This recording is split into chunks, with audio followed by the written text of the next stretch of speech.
Lalparong bodu Tisen na leite Isam longo Ikal selang u Zalem na nidu Akheng don tae Limim nisay soka Osana dia al-Razeli Krista ya Allah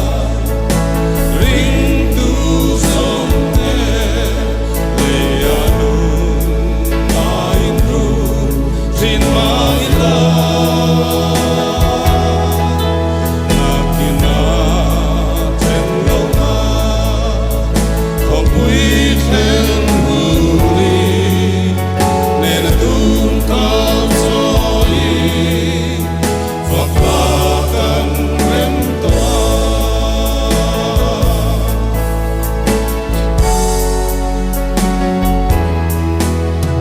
Tina him Brahma Suara doduri Lalpan minso Pavalai hoy sente Mangay tuohi Ihay konendi Pauwi kalkuaya Kung ay na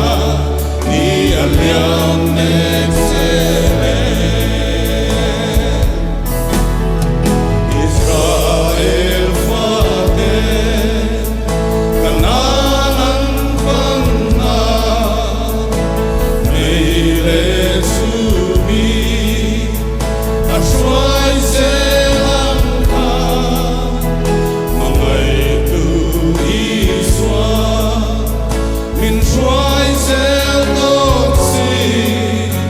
Tinakatay koi Laliswa min katham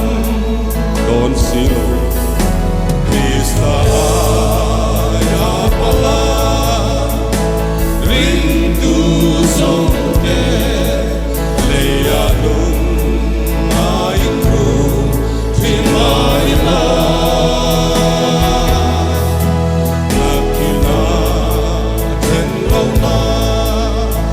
Kopwi ten huli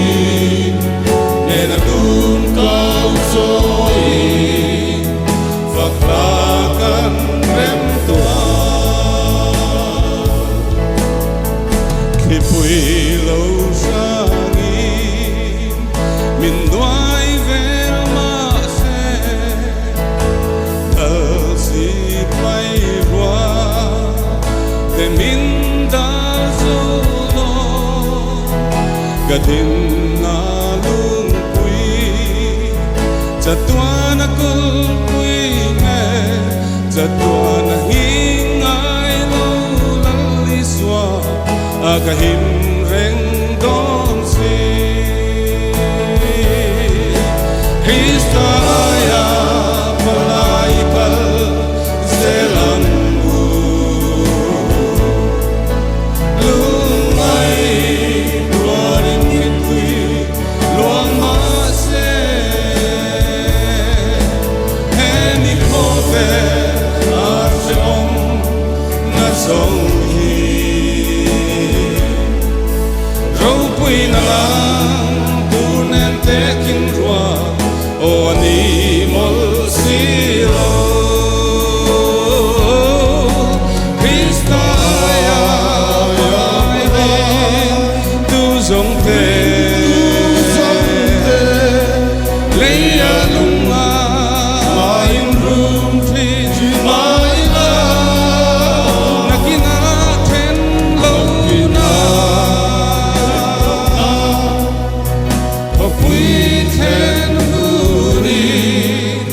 Hnehna Tumkau soi Faklakan